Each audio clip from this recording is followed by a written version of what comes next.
Greetings everyone. Today is February 1st of 23. And hello everyone. This video will be all talk.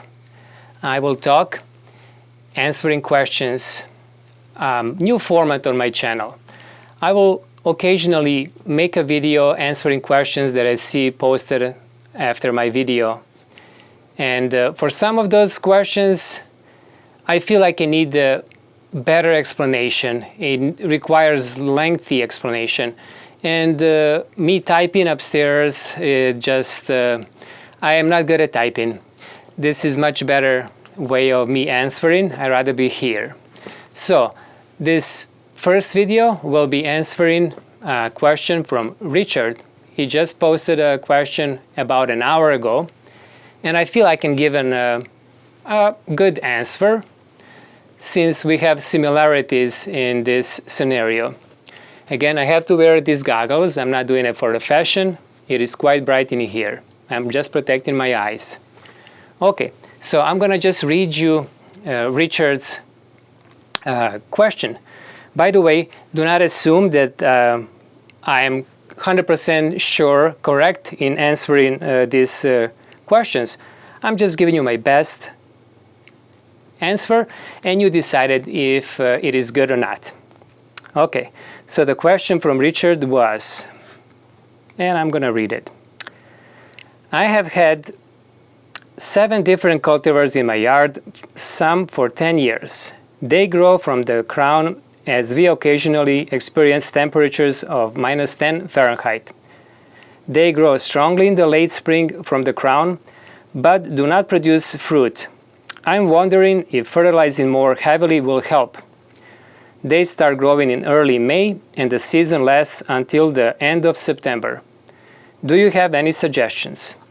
My potted figs provide an abundance of fruit as I'm able to take them into the non-heated space in the winter.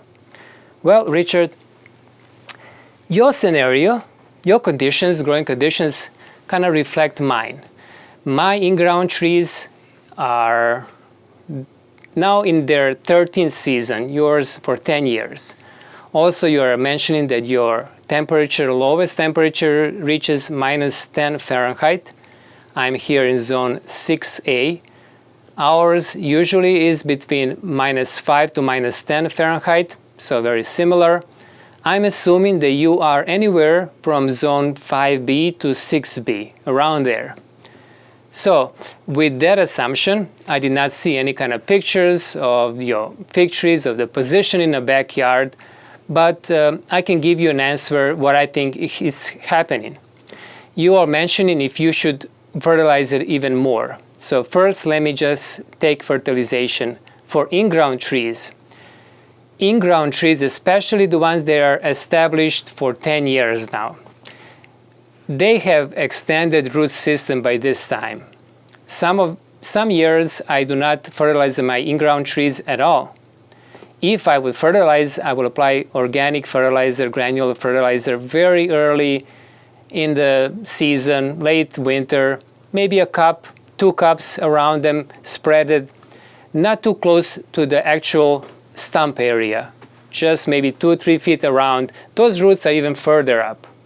So with fertilizing, I do not recommend to apply too much fertilizer, especially if you're going to use synthetic fertilizer. Those are fast acting. They will provide abundance of the lush growth in the spring. What will happen, you will grow many suckers, many canes. It will be just too much of a green mass, and in that case, the tree will not produce fruit, or it will be very late. So let's see what would my recommendations be. I'm assuming again that your trees, and you say that you have dieback to the ground, that every year your form of these fig trees is bushy or clump style. You have many of those suckers that turn into the canes and then into the very bushy, wide spread fig tree. So what can we do to induce them to produce more fruit?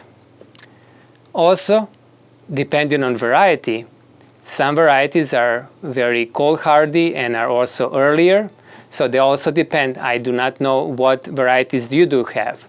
But even for my hardy Chicago, I cannot reliably get fruit from this tree every year, although it is the most reliable tree that I have. Most of the years I can, but not many fruit will be ripened unless I do some kind of action. And this is what you can do, Richard. So now in the very early spring, you are saying that your trees become active in late May, same as mine. I would choose 4 to 5 canes. First of all, they're going to be suckers. And make sure that they are evenly spread between each other. Make sure that they have maximum space between each of them. So maybe at the corners, if you find the strongest sucker to be in the middle, you can leave that one too. And you're going to just let grow only those 4 or 5 canes. They will turn into the canes. They will start growing very, very strongly. What happens is that all of these stored nutrients, reserve of food for the next season, they were stored into the root system. And by the way, the reserve of food will not be stored only into the root system. It will be also stored into the canes. They would be lost through the winter dieback. But the ones that are in the roots, they will now push all of that nutrients, all of that energy into growth of those 4 to 5 canes. Instead of having 10, 15 canes growing at the same time, and then they will branch up and put too much of a green mass. Instead of wasting energy on those canes, everything is going to be concentrated in just those 4 to 5 canes. That's all you need. Now, at some point during the season, maybe early June, they will reach, maybe June to July, they will reach maybe 4 to 5 feet, at about that height, around there, depending on their growth. You can pinch them, you can take the tip of those suckers, stop them from growing. Now, at this point, they will also have, I will assume, on their canes, at every pretty much node where the leaf is, a beginning of the small figlets. Some might even sooner than that. At the top, they will start now to branch. You can also remove some of those branches, make sure that they do not grow too congested, too bushy. And leave those just like that for the rest of the season. During the season, every week you can just walk nearby. If you notice any kind of the suckers, new suckers growing, starting to grow, because tree will start to push for new suckers, just remove them with your finger. Remove everything. Even on the same canes that you have left, you can choose maybe removing those figlets that were very low. Maybe leave only every other figlet. You will have more chances of ripening those existing ones. Depending on the season, season might start very cold sooner than others. Again, in my climate here, it usually lasts till end of the September, first week of October, then we will have a first frost, and many of those fig trees will have damage by burned leaves from the frost. So very similar to your climate. So that will be my recommendation. Now, you have another option, and that is to provide some kind of protection, early protection, like one of those plastic cheap greenhouses. There are some even for individual trees that I've seen in our local store. They're only about 5 feet wide, and they just are for individual trees, as I say, just plastic. However, those greenhouses, they require more work. They will induce those fig trees to start growing sooner. If you place them at the end of March, early April, they will start pushing new growth earlier. The problem is only that they require more work. You will have to constantly open the doors to ventilate them. If it's sunny, it can be very hot inside, and then close them during the night so they're protected from the frost. That will be another option. I did this for many years. It is working. It just requires a lot of work. It requires that you have to be at home pretty much to be able to control those temperature changes. Also, at the end of the season, not this season, but not last season, this season, you can protect whatever growth you have this year by building some kind of a structure, like a box, wooden box around them, or you can wrap them. There are many videos on wrapping fig trees. You can use insulative material like dry leaves or straw. Anything you can find that's natural and dry, you can use. I prefer natural. You can use even insulative building materials. And then wrap it around them, first that, and then wrap it with, let's say, some kind of tarp.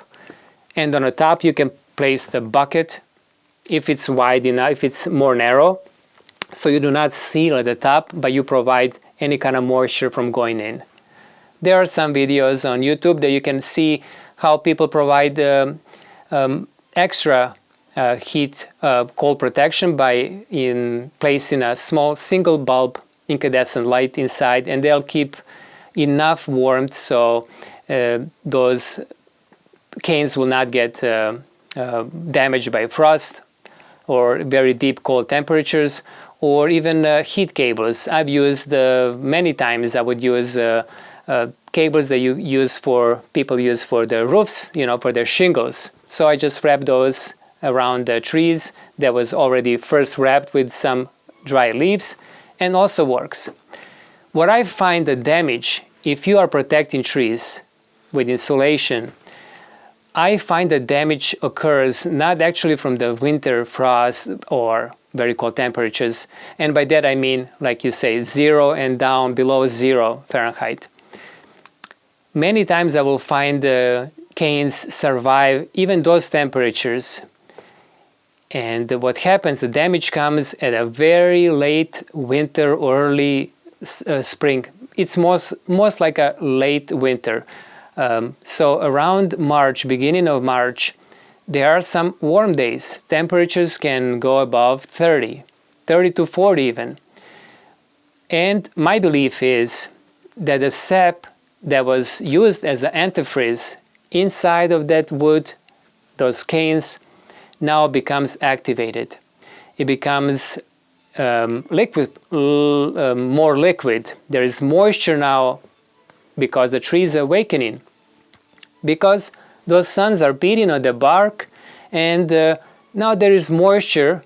Now, not anymore in a form of that antifreeze sap, and becomes active. The tree becomes active during the day.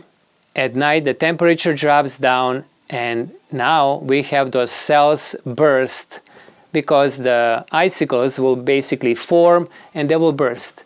This is what I constantly would experience with my trees, and that's my explanation why most of the times tree will die even if they survive the winter.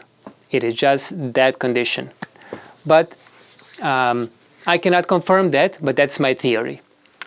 Okay, I think I've said everything I wanted to say for this video, Richard. I hope that I was helpful, and I'll see you in the next video. Bye.